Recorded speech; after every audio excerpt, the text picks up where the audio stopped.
Price lord, hallelujah. ದೇವರ ನಾಮಕ್ಕೆ ಸ್ತೋತ್ರವಾಗಲಿ. ಪ್ರಾರ್ಥನೆ ಮಾಡಿಕೊಳ್ಳೋಣ. ಸರ್ವ ಸೃಷ್ಟಿಕರ್ತನ ತಂದೆಯ ದೇವರೇ, ಮಗನ ದೇವರೇ, ಪರಿಶುದ್ಧಾತ್ಮನೇ, ನಿಮ್ಮ ನಾಮಕ್ಕೆ ಸ್ತೋತ್ರ ಸ್ವಾಮಿ. ಈ ದಿವಸವು, ಈ ಸಮಯವು ಕೂಡ ನಿಮ್ಮಿಂದ ನೇಮಕವಾದಂಥ ದಿವಸ ಸಮಯವಾಗಿದೆ. ಅದಕ್ಕಾಗಿ ನಿಮಗೆ ಸ್ತೋತ್ರ. ಈ ದಿವಸದ ಸಂದೇಶದ ಭಾಗವನ್ನು ಕೂಡ ಹೇರಳವಾಗಿ ಆಶೀರ್ವದಿಸಿರಿ. ಇದನ್ನು ಕೇಳುತ್ತಿರುವ ನನ್ನ ಸಹೋದರರು ಕೂಡ ಚೆನ್ನಾಗಿ ಕೇಳಿ ಅರ್ಥ ಮಾಡಿಕೊಂಡು ನಿಮ್ಮ ವಾಕ್ಯಕ್ಕೆ ವಿಧೇಯರಾಗಿ ಜೀವಿಸಿ ಆಶೀರ್ವಾದವನ್ನು ಹೊಂದಿ ಅವರ ಮಕ್ಕಳನ್ನು ಅವರು ಅದೇ ಮಾರ್ಗದಲ್ಲಿ ನಡೆಸಿ ಅವರೆಲ್ಲರೂ ನಿಮ್ಮ ಸಾಕ್ಷಿಗಳಾಗುವಂತೆ ಮಾರ್ಪಡಿಸಿರಿ. ಹಾಗೆ ಮಾಡುವುದಕ್ಕಾಗಿ ಸ್ತೋತ್ರ. ಯೇಸುವಿನ ನಾಮದಲ್ಲಿ ಪ್ರಾರ್ಥಿಸಿದ್ದೇನೆ ನಮ್ಮ ತಂದೆಯೇ, ಆಮೇನ್. ಇದನ್ನು ಕೇಳುತ್ತಿರುವ ನನ್ನ ಸಹೋದರಿ ನಿಮಗೂ ಕೂಡ ನನ್ನ ನಮಸ್ಕಾರಗಳು. ಈ ದಿವಸದ ಸಂದೇಶದ ಭಾಗವು ಕೂಡ ಯಾವುದೆಂದರೆ ಹಿರಿಯರ ಮತ್ತು ಅವರವರ ಪಾಪ ಕ್ಷಮಾಪಣೆ ಭಾಗ 2. ಹಿರಿಯರ ಮತ್ತು ಅವರವರ ಪಾಪ ಕ್ಷಮಾಪಣೆ ಭಾಗ 2 ನಿನ್ನೆಯಿಂದಲೇ ಮುಂದುವರಿಯುವುದು. ದೇವರ ನಾಮಕ್ಕೆ ಸ್ತೋತ್ರವಾಗಲಿ. ವಚನದ ಕಡೆಗೆ ಹೋಗೋಣ. ಕೀರ್ತನೆಗಳಲ್ಲಿ 51ನೇ ಕೀರ್ತನೆ 8ರಿಂದ.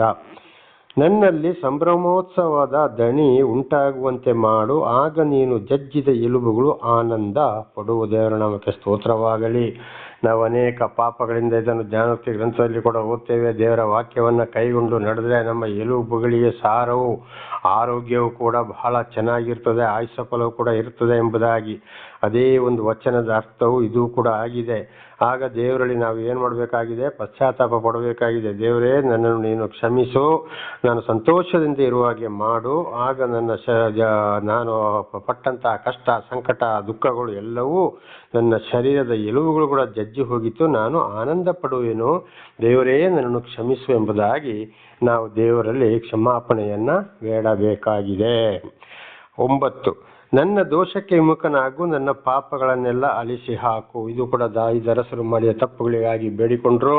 ಹಾಗೆ ನಾವು ಕೂಡ ನಮ್ಮ ತಪ್ಪನ್ನು ಅರ್ಥ ಮಾಡಿಕೊಂಡು, ದೇವರೇ, ನನ್ನ ಪಾಪಕ್ಕೆ ನೀನು ವಿಮುಖನಾಗಪ್ಪ, ನನ್ನ ಪಾಪಗಳನ್ನು ಅಳಿಸಿ ಹಾಕು. ನಿನ್ನಿಂದಲೇ ನನ್ನ ಪಾಪ ಪರಿಹಾರ, ಹೊರತು ಇನ್ನು ಯಾರಿಂದಲೂ ನನ್ನ ಪಾಪ ಪರಿಹಾರ ಇಲ್ಲ ಎಂಬುದಾಗಿ. ಇದಕ್ಕೂ ಕೂಡ ನನ್ನ ಸಾಕ್ಷಿಯನ್ನು ಬಹಳ ಕೇಳಿದಿರಿ ನೀವು ಸಹೋದರರೇ. ಒಂದು ಸಮಯದಲ್ಲಿ ನನ್ನ ಹಿರಿಯರ ಮೂಲಕವೂ ನನ್ನ ಮೂಲಕವೂ ಬಂದು ಹೋದ ಅಪರಾಧಗಳನ್ನು 3 ಸಲ ನನ್ನನ್ನು ಮರಣಕ್ಕೆ ತಗೊಂಡು ಹೋಯಿತು. ಆದರೆ ನನ್ನ ಎಲುಬುಗಳೆಲ್ಲ ಜಜ್ಜಿ ಹೋಗಿತ್ತು, ಆರೋಗ್ಯ, ಶಾಂತಿ, ಸಮಾಧಾನ ಇರಲಿಲ್ಲ. ದೇವರು ದರ್ಶನ ಕೊಟ್ಟ ಮೇಲೆ ದೇವರು ನನ್ನ ಒಂದು ಹೃದಯವನ್ನು ನೋಡಿಕೊಂಡು ದೇವರ ಕಡೆಗೆ ತಿರುಗಿಸಿದ್ರು. ಇವತ್ತು ಕೂಡ ನಾನು ಏನು ಮಾಡ್ತಾ ಇದ್ದೇನೆ? ಪಾಪಗಳಿಗಾಗಿ ಪಶ್ಚಾತ್ತಾಪ ಪಡ್ತಾ ಇದ್ದೇನೆ. ಹಾಗೆ ನನ್ನ ದೋಷಕ್ಕೆ ವಿಮುಖನಾಗು, ನನ್ನ ಪಾಪಗಳನ್ನೆಲ್ಲ ಅಳಿಸಿ ಹಾಕು ಎಂಬುದಾಗಿ ನಾವು ಬೇಡ್ತಾ ಇರಬೇಕು. ನನ್ನಲ್ಲಿ ಪಾಪ ಇಲ್ಲ, ನಾನು ಅಂಥವನು, ನಾನು ಇಂಥವಳು ಅಂತ ಒಂದು ವೇಳೆ ಹೇಳಿದರೆ ದೇವರ ಮುಂದೆ ಅಂಥವರು ಬಹಳ ದೊಡ್ಡ ಸೊಲ್ಲುಗಾರರು ಅಂತ ಹೇಳಿ 1 ಯೋಹನ್ನ 1ನೇ ಅಧ್ಯಾಯ 8 ಮತ್ತು 9ನೇ ವಚನದಲ್ಲಿ ನಾವು ಇದನ್ನು ಓದಿಕೊಳ್ಳಬಹುದು. ನಾವು ಮನುಷ್ಯರಿಂದ ಹುಟ್ಟಿದವರು, ಯಾವುದೇ ಕಾರಣಕ್ಕೂ ನಾವು ಪರಿಶುದ್ಧರಲ್ಲ. ಅವರು ಎಂಥ ಮನುಷ್ಯರೇ ಆಗಿರಲಿ, ಸುಮ್ಮನೆ ನಾಟಕ ಆಡಬಹುದು, ನಾಟಕದ ಜೀವನ ನಡೆಸಬಹುದು. ಆದರೆ ದೇವರ ದೃಷ್ಟಿಯಲ್ಲಿ ಪ್ರತಿಯೊಬ್ಬರು ಪಾಪಿಗಳೇ ಆಗಿದ್ದಾರೆ. 10ನೇ ವಚನ, ಕೀರ್ತನೆಗಳು 51:10. ದೇವರೇ, ನನ್ನಲ್ಲಿ ಶುದ್ಧ ಹೃದಯವನ್ನು ನಿರ್ಮಿಸು, ನನಗೆ ಸ್ಥಿರ ಚಿತ್ತವನ್ನು ಅನುಗ್ರಹಿಸಿ ನನ್ನನ್ನು ನೂತನಪಡಿಸು. ನೋಡಿ, ಖಂಡಿತವಾಗಿ ನಮ್ಮ ಮನಸ್ಸು, ಹೃದಯ ಒಂದು ಶುದ್ಧ ಇಲ್ಲದೆ ಹೋದರೆ ನಾನಾ ರೀತಿ ಪಾಪಗಳಿಗೆ ಹೋಗುವಂಥದ್ದು, ಕಷ್ಟ, ಸಂಕಟ, ದುಃಖಗಳಿಗೆ, ನಾನಾ ಥರದ ಜಗಳಗಳಿಗೆ, ನಮ್ಮ ಪಾಪಗಳಿಗೆ ನಾವು ಗುರಿಯಾಗುವಂಥದ್ದು. ಅದಕ್ಕೆ ನಾವು ಬೇಡಬೇಕು, ನಮ್ಮ ಹೃದಯ ಮನಸ್ಸು ಸರಿಯಿಲ್ಲ ಇದ್ದರೆ, ದೇವರೇ, ನನಗೇನು ಮಾಡು? ನನ್ನ ಹೃದಯವನ್ನು ನೀನು ಪರಿಶುದ್ಧಾತ್ಮನಾಗಿ ಮಾಡಿಬಿಡಪ್ಪ, ನನಗೆ ಶುದ್ಧ ಹೃದಯವನ್ನು ನಿರ್ಮಿಸು, ಅನುಗ್ರಹಿಸು, ಹೊಸ ಹೃದಯವನ್ನು ಕೊಡುವಂಥ ನಮ್ಮಲ್ಲಿ ಏನು ಕೊರತೆ ಇದೆಯೋ ದೇವರಲ್ಲಿ ನಾವು ಅದನ್ನು ಬೇಡುವರಾಗಿರಬೇಕು. ಆಮೇಲೆ ಅದರಂತೆ ನಾವು ನಡೆಯುವರಾಗಬೇಕು. ಬೇಡಿ ಪುನಃ ನಾವು ಹಿಂದಿನ ಜೀವಿತಕ್ಕೆ ಹೋದರೆ ಮತ್ತು ನಮಗೆ ಕಷ್ಟ, ಸಂಕಟ, ದುಃಖಗಳು ಜಾಸ್ತಿ ಹೊರತು ಖಂಡಿತವಾಗಿ ನಮಗೆ ದೇವರಿಂದ ಆಶೀರ್ವಾದವು ಸಿಕ್ಕುವುದಿಲ್ಲ. 11. ನಿನ್ನ ಸನ್ನಿಧಿಯಿಂದ ನನ್ನನ್ನು ತಳ್ಳಬೇಡ, ನಿನ್ನ ಪರಿಶುದ್ಧಾತ್ಮನನ್ನು ನನ್ನಿಂದ ತೆಗೆಯಬೇಡ.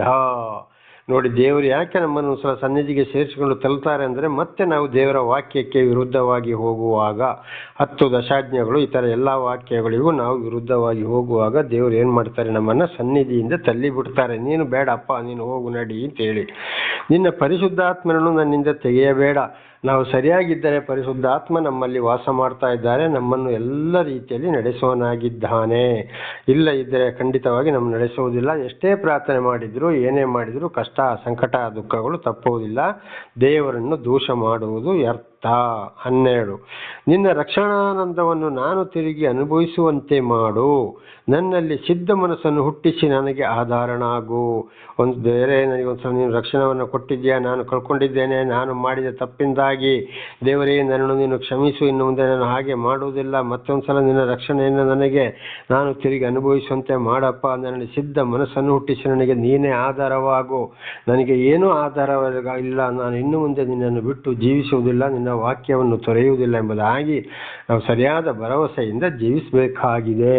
ಹಾಗಾದರೆ ಮಾತ್ರ ನಮಗೆ ನಮ್ಮ ಹಿರಿಯರ ಮತ್ತು ನಮ್ಮ ತಂದೆ ತಾಯಿಗಳ ಮತ್ತು ನಮ್ಮ ಮೂಲಕವು ಬಂದು ಹೋದ ಅಪರಾಧಗಳಿಂದ ನಮಗೆ ಕ್ಷಮಾಪಣೆ ಸಿಗಬಹುದು. 13 ಆಗ ನಿನ್ನ ಮಾರ್ಗವನ್ನು ದ್ರೋಹಿಗಳಿಗೆ ಬೋಧಿಸುವೆನು, ಪಾಪಿಗಳು ನಿನ್ನ ಕಡೆಗೆ ತಿರುಗಿಕೊಳ್ಳುವರು. ನೋಡಿ, ಸರಿಯಾಗಿ ನಾವು ದೇವರೊಂದಿಗೆ ಜೀವಿಸಿದಾಗ ದೇವರ ಪರಿಶುದ್ಧಾತ್ಮನು ನಮ್ಮಲ್ಲಿ ಬಂದರೆ, ನಾವು ದೇವರ ಸನ್ನಿಧಿಯಲ್ಲಿ ಇದ್ದರೆ ಮಾತ್ರ ಸರಿಯಾಗಿ ಇತರರಿಗೆ ನಾವು ದೇವರ ಪರವಾಗಿ ಸಾಕ್ಷಿ ಕೊಡಲಿಕ್ಕೆ ಸಾಧ್ಯವಾಗ್ತದೆ. ಇತರರಿಗೂ ನಾವು ದೇವರ ಬಳಿಗೆ ತರಲು ಬೋಧನೆ ಆಗ್ತದೆ. ಇದು ಇವತ್ತು ನನ್ನ ಜೀವಿತದಲ್ಲಿ ಕೂಡ ಅದುವೇ ನಡೀತಾ ಇದೆ. ಖಂಡಿತವಾಗಿ ದೇವರ ಪರವಾಗಿ ಸಾಕ್ಷಿ ನುಡಿಯುವಂಥದ್ದು ನನ್ನ ಹಿರಿಯರ, ನನ್ನ ತಂದೆಯ, ನನ್ನ ತಾಯಿಯ, ನನ್ನ ಪಾಪಗಳನ್ನು ಇವತ್ತು ತಿಳಿಸ್ತಾ ಹೋಗ್ತಾ ಇದ್ದೇನೆ. ದೇವರ ನಾಮಕ್ಕೆ ಸ್ತೋತ್ರವಾಗಲಿ. ಇತರರಿಗೆ ಬೋಧಿಸುವನು ಕೂಡ ಆಗಿದ್ದೇನೆ. ಹಾಗೆ ನಾವು ಒಪ್ಪಿಕೊಂಡು ದೇವರಲ್ಲಿ ದೇವರ ಆಶೀರ್ವಾದವನ್ನು ಹೊಂದದ ಹೋದರೆ ಖಂಡಿತವಾಗಿಯೂ ನಾವು ಸತ್ಯವನ್ನು ಇತರರಿಗೆ ತಿಳಿಸಲು ಸಾಧ್ಯವಾಗುವುದಿಲ್ಲ. ದೇವರ ನಾಮಕ್ಕೆ ಸ್ತೋತ್ರವಾಗಲಿ. 14ನೇ ವಚನ, ದೇವರೇ ನನ್ನ ರಕ್ಷಣಾ ಕರ್ತನೆ, ಪ್ರಾಣ ಹತ್ಯದ ಅಪರಾಧದಿಂದ ನನ್ನನ್ನು ಬಿಡಿಸು. ಆಗ ನನ್ನ ನಾಲಿಗೆಯ ಉತ್ಸಾಹದಿಂದ ನಿನ್ನ ಸತ್ಯ ಸಂಧತೆಯನ್ನು ಕೊಂಡಾಡುವುದು. ದೇವರೇ, ನನ್ನ ಪ್ರಾಣ ಹತ್ಯೆ ಅಪರಾಧದಿಂದ ಇತರರು ಕೂಡ ನನ್ನನ್ನು ಹತ್ಯೆ ಮಾಡಲಿಕ್ಕೆ ಯೋಚನೆ ಮಾಡ್ತಾ ಇದ್ದಾರೆ. ನನ್ನಲ್ಲಿ ಆತ್ಮಹತ್ಯೆ ಪ್ರೇರೇಪಣೆ ಕೂಡ ಬರ್ತಾ ಇದೆ. ದೇವರೇ, ನನ್ನನ್ನು ಕ್ಷಮಿಸಪ್ಪ ನೀನು. ಆದ್ದರಿಂದ ಆಗ ನನ್ನ ನಾಲಿಗೆ ಉತ್ಸಾಹದಿಂದ ಸತ್ಯ ಸಂಧತೆಯನ್ನು ಕೊಡ್ತಾ ಇದ್ದೇನೆ. ನಾನು ಸಾರವನಾಗಿದ್ದೇನೆ. ದಯವಿಟ್ಟು ನನ್ನನ್ನು ಕ್ಷಮಿಸು, ನನ್ನ ಅಪರಾಧಗಳನ್ನ ಕ್ಷಮಿಸೆಂಬುದಾಗಿ ನಾವು ಕ್ಷಮಾಪಣೆ ಬೇಡಿಕೊಳ್ಳಬೇಕು. 15ನೇ ವಚನ, ಕರ್ತನೇ, ನನ್ನ ಬಾಯಿ ನಿನ್ನನ್ನು ಸ್ತೋತ್ರ ಮಾಡುವಂತೆ ನನ್ನ ತುಟಿಗಳನ್ನು ತೆರೆಯ ಮಾಡು. ದೇವರ ನಾಮಕ್ಕೆ ಸ್ತೋತ್ರವಾಗಲಿ. ದೇವರ ಪರಿಶುದ್ಧಾತ್ಮ ನಮ್ಮಲ್ಲಿ ಇರಲು ಹೋದರೆ, ನಾವು ದೇವರ ಸನ್ನಿಧಿಯಲ್ಲಿ ಇಲ್ಲದಿದ್ದರೆ ಖಂಡಿತವಾಗಿಯೂ ದೇವರಿಗೆ ಸ್ತೋತ್ರ ಮಾಡೋಕ್ಕೆ ನಮ್ಮ ಬಾಯಿ ಬರುವುದಿಲ್ಲ. ಕೆಲವರನ್ನು ನೋಡ್ತೇವೆ, ದೇವಾಲಯಕ್ಕೆ ಹೋದರೂ ಸುಮ್ಮನೆ ಕೂತಿರ್ತಾರೆ, ಬಾಯಿ ಮುಚ್ಚಿಕೊಂಡು ಎಲ್ಲೋ ಆ ಕಡೆ ಈ ಕಡೆ. ಈಗಲಂತೂ ಮೊಬೈಲಲ್ಲಿ ನೋಡಿಕೊಂಡು ಮೊಬೈಲಲ್ಲಿ ಏನೇನೋ ನೋಡ್ತಾ ಇರ್ತಾರೆ, ಸ್ತೋತ್ರ ಹೇಳುವುದಿಲ್ಲ. ಆರೋಗ್ಯ ಸರಿ ಇದ್ರೆ ಒಂದು ಮೊಣಕಾಲು ಹಾಕುವುದಿಲ್ಲ. ಇತರರು ದೇವರಿಂದ ಒಂದು ಉಪಕಾರವನ್ನು ಪಡೆಯುವವರೆಗೆ, ಅವರ ಕಷ್ಟ ಸಂಕಟ ದುಃಖಗಳು ಪರಿಹಾರ ಆಗುವವರೆಗೆ, ಆಮೇಲೆ ದೇವರೇ ಬೇಡ, ಆಸ್ತಿ ಪಾಸ್ತಿ ಹಣ ಉದ್ಯೋಗ ವಿದ್ಯೆ ಇದುವೇ ಬೇಕಾಗಿದೆ. ಆದರೆ ದೇವರ ಆಶೀರ್ವಾದ ಇಲ್ಲದ ಹೋದರೆ ದೇವರಿಗೆ ಸ್ತೋತ್ರ ಸಲ್ಲಿಸಲು ಆಗುವುದಿಲ್ಲ, ದೇವರ ಪರವಾಗಿ ಸಾಕ್ಷಿ ನುಡಿಯಲು ಕೂಡ ಆಗುವುದಿಲ್ಲ. ಅವರಲ್ಲಿ ಪಾಪದ ಜೀವಿತ ತುಂಬಿ ಹೋಗಿದೆ. ಅಂಥವರನ್ನ ದೇವರು ಕ್ಷಮಿಸುವುದಿಲ್ಲ ಎಂಬುದಾಗಿ ಇದರ ಅರ್ಥವಾಗಿದೆ. 16ನೇ ವಚನ, ನಿನಗೆ ಯಜ್ಞಗಳಲ್ಲಿ ಅಪೇಕ್ಷೆ ಇಲ್ಲ, ಇದ್ದರೆ ಸಮರ್ಪಿಸೇನು. ಸರ್ವಾಂಗ ಹೋಮಗಳಲ್ಲಿ ನಿನಗೆ ಸಂತೋಷವೇ ಇಲ್ಲ. ಹಳೆ ಒಡಂಬಡಿಕೆಯಲ್ಲಿ ನೋಡುವಾಗ ಯಜ್ಞಗಳು ಇತ್ತು, ಆದರೆ ಆಮೇಲೆ ದೇವರು ಯಾವಾಗ ದೇವರನ್ನೇ ಶಿಲುಬೆಗೆ ಏರಿಸಿಕೊಂಡು ರಕ್ತ ಸುರಿಸಿದರೋ, ಯಜ್ಞ ಬೇಡ, ಹೋಮ ಗೀಮ ಯಾವುದೂ ಬೇಡ, ಅದರಿಂದ ಏನೂ ಪ್ರಯೋಜನ ಆಗಲಿಲ್ಲ. ಕಾರಣ, ಯಜ್ಞವನ್ನು ಅರ್ಪಿಸುವುದು ಮಾತ್ರ ಅಲ್ಲದ ವಾಕ್ಯಗಳಿಗೆ ವಿಧೇಯರಾಗ್ತಿರ್ಲಿಲ್ಲ. ಆದ್ದರಿಂದ ಒಂದೇ ಸಲ ಬಂದು ರಕ್ತವನ್ನು ಸುರಿಸಿದರು, ಇಡೀ ಲೋಕದ ಪಾಪಗಳನ್ನ ತೆಗೆದು ಹಾಕಿದರು, ಅಲ್ಲಿಯವರೆಗೆ. ಹಾಗೆ ಇವತ್ತು ಕೂಡ ನಮಗೆ ಏನಂದರೆ, ದೇವರ ವಾಕ್ಯಕ್ಕೆ ವಿಧೇಯರಾಗಿ ನಡೆಯುವುದೇ ನಮ್ಮ ಸ್ತೋತ್ರ ಎಂಬುದೇ ನಮ್ಮ ಯಜ್ಞವಾಗಿದೆ. ದೇವರ ನಾಮಕ್ಕೆ ಸ್ತೋತ್ರವಾಗಲಿ. ದೇವರು ಇದನ್ನೇ ನೋಡವನಾಗಿದ್ದಾನೆ, ವಾಕ್ಯಕ್ಕೆ ವಿಧೇಯರಾಗಿ ಜೀವಿಸುವಂಥದ್ದು. ದೇವರ ಆಶೀರ್ವಾದ ಪಡೆದುಕೊಳ್ಳಬೇಕಾದರೆ ನಾವು 1 ರೂಪಾಯಿ ಕೂಡ ಖರ್ಚು ಮಾಡಬೇಕಾಗಿಲ್ಲ ನನ್ನ ಸಹೋದರ ಸಹೋದರಿಯರೇ. ಹಾಗೆ ಇತರ ಕಷ್ಟ ಸಂಕಟ ದುಃಖಗಳು ಬಂದಾಗ ಇವತ್ತು ಅನೇಕ ಕ್ರೈಸ್ತರು ಕೂಡ ಏನು ಮಾಡ್ತಾ ಇದ್ದಾರೆ, ಗೊತ್ತಿಲ್ಲದೆ ಬೇರೆ ದೇವರುಗಳಲ್ಲಿ ಹೋಗ್ತಾರೆ, ಅಲ್ಲಿ ಯಜ್ಞ ಕೊಡ್ತಾರೆ, ಅಲ್ಲಿ ಕಾಯಿ ಕೊಡ್ತಾರೆ. ಸತ್ತವರಿಗೆ ಹೋಗಿಬಿಟ್ಟು ಕಾಯಿ ಹೊಡಿಬೇಕು ಅಂತ ಹೇಳ್ತಾರೆ. ಸತ್ತವರಿಗೆ ಬಟ್ಟೆ ಇಡ್ತಾರೆ, ವರ್ಷಕ್ಕೊಂದ್ಸಲ ಬಿರಿಯಾನಿ ಮಾಡಿ ಅವರ ಫೋಟೋದ ಮುಂದೆ ಇಡ್ತಾರೆ. ಇದು ಎಲ್ಲ ಸೈತಾನ ಕಾರ್ಯ, ದರಿದ್ರ, ತಪ್ಪೋ ಹಾಗೆ ಇಲ್ಲ. ಅವರ ಹಿಂದಿನ ಒಂದು ಅನುಕರಣೆ ಅವರು ಬಿಡುವುದೇ ಇಲ್ಲ. ಆದ್ದರಿಂದ ಇದರಲ್ಲಿ ಖಂಡಿತವಾಗಿ ಶಿಕ್ಷೆಗಳು ಜಾಸ್ತಿ ಹೊರತು ಕಮ್ಮಿ ಆಗಲು ಸಾಧ್ಯವಿಲ್ಲ. ದೇವರ ವಾಕ್ಯವನ್ನು ಸಂಪೂರ್ಣವಾಗಿ ತಿಳ್ಕೊಂಡು ವಿಧೇಯರಾದರೆ ಮಾತ್ರ ಆಶೀರ್ವಾದ. 17ನೇ ವಚನ. ಕುಗ್ಗಿದ ಮನಸ್ಸೇ ದೇವರಿಗೆ ಇಷ್ಟಯಜ್ಞ, ದೇವರೇ ಪಶ್ಚಾತ್ತಾಪದಿಂದ ಜಜ್ಜಿ ಹೋದ ಮನಸ್ಸನ್ನು ನೀನು ತಿರಸ್ಕರಿಸುವುದಿಲ್ಲ. ನೋಡಿ, ತನ್ನ ತಪ್ಪುಗಳನ್ನು ಅರ್ಥ ಮಾಡಿಕೊಂಡು ತಮ್ಮನ್ನು ತಾವೇ ಯಾರು ತಗ್ಗಿಸಿಕೊಂಡು ಪಶ್ಚಾತ್ತಾಪವನ್ನು ಪಟ್ಟು ದೇವರ ಬಳಿಗೆ ಬರ್ತಾರೋ, ದೇವರೇ ಹೌದಪ್ಪ ನಾನು ತಪ್ಪು ಮಾಡಿದ್ದೇನೆ, ನನ್ನನ್ನು ಉಳಿಸಿದ್ದೀಯಾ, ದರ್ಶನ ಕೊಟ್ಟಿದ್ದೀಯಾ, ಅನೇಕ ಕೇಡು ಗಂಡಾಂತರ ಮರಣದ ಪಾಶ ಶತ್ರುಗಳ ಕೈಯಿಂದ ನನ್ನನ್ನು ತಪ್ಪಿಸಿದ್ದೀಯಾ, ಅದಕ್ಕೆ ಶಿಕ್ಷೆಯನ್ನು ಅನುಭವಿಸಿದ್ದೇನೆ, ಇನ್ನು ಮುಂದೆಗೆ ಖಂಡಿತವಾಗಿಯೂ ದೇವರೇ ನನ್ನ ಪಾಪ ಮಾಡುವುದಿಲ್ಲ, ನನ್ನನ್ನು ಕ್ಷಮಿಸು, ನನ್ನ ಆಶೀರ್ವದಿಸಪ್ಪ, ನಿನ್ನ ಸಾಕ್ಷಿಯನ್ನು ನುಡಿಯುತ್ತೇನೆ ಅಂತೇಳಿ ಯಾರು ದೇವರಿಗೆ ಸಂಪೂರ್ಣವಾಗಿ ಸರ್ವವನ್ನು ಇಡೀ ಶರೀರವನ್ನೇ ಒಪ್ಪಿಸಿ ಕೊಡ್ತಾರೋ ಅಂಥವರ ಮೇಲೆ ದೇವರಿಗೆ ಬಹಳ ಪ್ರೀತಿ. ಅಂಥವರ ಮನಸ್ಸು ಹೃದಯಪೂರ್ವಕವಾಗಿ ಸಂಪೂರ್ಣವಾಗಿ ಭಯ ಭಕ್ತಿಯಿಂದ ದೇವರಲ್ಲಿ ಪಶ್ಚಾತ್ತಾಪ ಪಟ್ಟು ಮುಂದೆ ಪಾಪವನ್ನು ಮಾಡದೆ ಹೋದರೆ ದೇವರು ಖಂಡಿತವಾಗಿ ಅವರ ಹೃದಯವನ್ನು ಪರಿಶೋಧಿಸಿ ನೋಡಿ ಅವರನ್ನು ಎಂದಿಗೂ ತಿರಸ್ಕಾರ ಮಾಡುವುದಿಲ್ಲ. ಅವನು ಎಂಥ ಪಾಪಿಯೇ ಆಗಲಿ, ದೇವರ ನಾಮಕ್ಕೆ ಸ್ತೋತ್ರವಾಗಲಿ. ಹಲ್ಲೆಲೂಯಾ. ಹಾಗೆ 18ನೇ ವಚನ. ಚೀಯೋನ್ ಪಟ್ಟಣವನ್ನು ಕಟಾಕ್ಷಿಸಿ ಅದಕ್ಕೆ ಶುಭವನ್ನು ಉಂಟು ಮಾಡು, ಯೆರೂಸಲೇಮಿನ ಪೌಳಿ ಗೋಡೆಗಳನ್ನು ಕಟ್ಟಿಸು. ಒಂದ್ಸಲ ಯೇಸು ಸ್ವಾಮಿ ಏನು ಮಾಡಿದ್ರು ಹೇಳಿ, ಕೂಗಾಡಿಕೊಂಡು ರಕ್ತ ಸುರಿಸಿದಾಗ ಯೆರೂಸಲೇಮಿನ ಗೋಡೆಗಳು ಏನಾಯಿತು, ಒಡೆದು ಹೋಯಿತು. ಹಾಗೆ ಇವತ್ತು ಕೂಡ ಏನಾಗಿದೆ ಅಂದರೆ, ನಾವು ಒಂದು ವೇಳೆ ತಪ್ಪು ಮಾಡಿದರೆ ನಾವು ಕೂಡ ಇದೇ ರೀತಿ ನಮಗೆ ಕಷ್ಟ ಸಂಕಟ ದುಃಖಗಳು ಬರಬಹುದು. ಆದ್ದರಿಂದ ಖಂಡಿತವಾಗಿ ಇವತ್ತು ನಮ್ಮ ಶರೀರವೇ ಯೆರೂಸಲೇಮ್ ಆಗಿದೆ, ದೇವಸ್ಥಾನಕ್ಕೆ ದೇವರೇ ಅದನ್ನು ಕಟ್ಟಿಸಪ್ಪ, ಜಜ್ಜಿ ಹೋಗಲು ಬಿಡಬೇಡ ಎಂಬುದಾಗಿ ನನ್ನ ಶರೀರದಲ್ಲಿ ಬಾಯಿ ತುಟಿ ನಾಲಿಗೆಯಲ್ಲಿ ನಿನ್ನ ಸ್ತೋತ್ರ ಉಂಟಾಗುವಂತೆ ಮಾಡು, ನಿನ್ನ ಸಾಕ್ಷಿ ಉಂಟಾಗುವಂತೆ ಮಾಡು ಸ್ವಾಮಿ ಎಂಬುದಾಗಿ ನಾವು ಪ್ರಾರ್ಥಿಸಿಕೊಳ್ಳಬೇಕು. 19. ಜನರು ನ್ಯಾಯವಾದ ಯಜ್ಞಗಳನ್ನು ಸರ್ವಾಂಗ ಹೋಮಗಳನ್ನು ಸಮರ್ಪಿಸಿ ನಿನಗೆ ಸಂತೋಷವನ್ನು ಉಂಟು ಮಾಡುವರು. ನೋಡಿ, ಈ ರೀತಿ ಮಾಡಿದಾಗ ಅಂಥವ್ರು ಏನು ಮಾಡ್ತಾರೆ, ಖಂಡಿತವಾಗಿ ಪಾಪಗಳಿಂದ ಬಿಡುಗಡೆಯಾಗಿ ಕ್ಷಮಾಪಣೆಯನ್ನು ಹೊಂದಿ ದೇವರಿಗೆ ಸ್ತುತಿ ಸ್ತೋತ್ರ ಎಂಬ ಹೋಮವನ್ನು ಸಮರ್ಪಿಸಿ ಸಂತೋಷ ಉಂಟು ಮಾಡುವವರಾಗಿದ್ದಾರೆ ಮತ್ತು ಅವರು ಸಂತೋಷವುಳ್ಳವರಾಗಿದ್ದಾರೆ. ಒಂದು ವೇಳೆ ಪಾಪಗಳನ್ನ ಒಪ್ಪಿಕೊಂಡು ಪಶ್ಚಾತ್ತಾಪ ಪಡೆದು ಹೋದರೆ ಪಾಪ ಕ್ಷಮಾಪಣೆ ಇಲ್ಲ, ಯಾವುದೇ ಕಷ್ಟ ಸಂಕಟ ದುಃಖ ಶಿಕ್ಷೆಯಿಂದ ಹೊರಬರಲು ಸಾಧ್ಯವಿಲ್ಲ, ಅವರ ಮನಸ್ಸಿನಲ್ಲೂ ಸಂತೋಷವಿಲ್ಲ, ವಿರೋಧ ಕೈಗಳಿಗೂ ಸಿಕ್ಕಿಬೀಳುತ್ತಾರೆ, ಸಾಲ ಮೂಲ ಆಗಿ ಏನೇನೋ ಕಷ್ಟ ಸಂಕಟ ದುಃಖಗಳನ್ನು ಅನುಭವಿಸಬೇಕಾಗ್ತದೆ.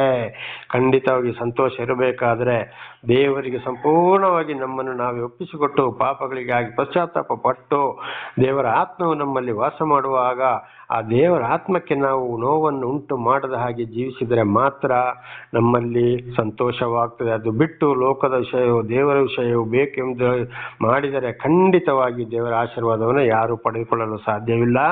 ನಾನಾ ಥರದ ಕಷ್ಟ ಸಂಕಟ ದುಃಖಗಳನ್ನ ಅನುಭವಿಸಬೇಕಾಗ್ತದೆ ನಮ್ಮ ಪಾಪಗಳು ಕ್ಷಮಾಪಣೆ ಆಗದೆ ಹೋದರೆ. ನಮ್ಮ ಹಿರಿಯರ ಮೂಲಕವೂ ನಮ್ಮ ತಂದೆ ತಾಯಿಗಳ ಮೂಲಕವೂ ಒಟ್ಟಿನಲ್ಲಿ ನಮ್ಮ ಹಿರಿಯರ ಮೂಲಕ ನಮ್ಮ ಮೂಲಕವೂ ಕೂಡ ಬಂದು ಹೋದ ಪಾಪಗಳಿಗೆ ಪಶ್ಚಾತ್ತಾಪ ಪಟ್ಟು ಅದನ್ನು ಬಿಟ್ಟು ಜೀವಿಸಿದರೆ ಮಾತ್ರ ನಮಗೆ ಸಂತೋಷ.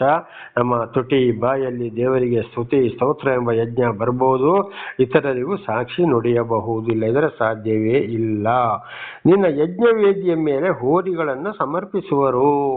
ಯಾವ ಯಜ್ಞವೇದಿ ದೇವರನ್ನು ಆರಾಧಿಸುವ ಸ್ಥಳದಲ್ಲಿ ಹೋರಿ ಅಂದರೆ ಯಾರು ಯೌವನಸ್ಥವರ ಮಕ್ಕಳನ್ನು ಸಮರ್ಪಿಸ್ತಾರೆ. ಇಗೋ ನೀನು ದೇವರ ವಾಕ್ಯವನ್ನು ಅರ್ಥಕೋ, ಈ ರೀತಿ ಪ್ರಾರ್ಥನೆ ಮಾಡ್ಕೋ, ದೇವರ ಪರವಾಗಿ ನೀನು ಸಾಕ್ಷಿಯನ್ನ ಹೇಳು, ದೇವರ ವಿಷಯವನ್ನು ನೀನು ಸಾರು ಅಂತೇಳಿ ಯಾವ ತಂದೆ ತಾಯಿಗಳು ದೇವರಲ್ಲಿ ಭಯ ಭಕ್ತಿ ಇಟ್ಟು ಮಕ್ಕಳನ್ನ ಸರಿಯಾಗಿ ಅದೇ ಮಾರ್ಗದಲ್ಲಿ ನಡೆಸಿ ಬುದ್ಧಿ ಕಳಿಸಿಕೊಂಡು ಬರ್ತಾರೋ ಅಂತ ತಂದೆ ತಾಯಿಗಳು ಏನು ಮಾಡ್ತಾರೆ, ಮಕ್ಕಳನ್ನ ದೇವರಿಗೆ ಸಮರ್ಪಿಸಿ ಬಿಡುತ್ತಾರೆ.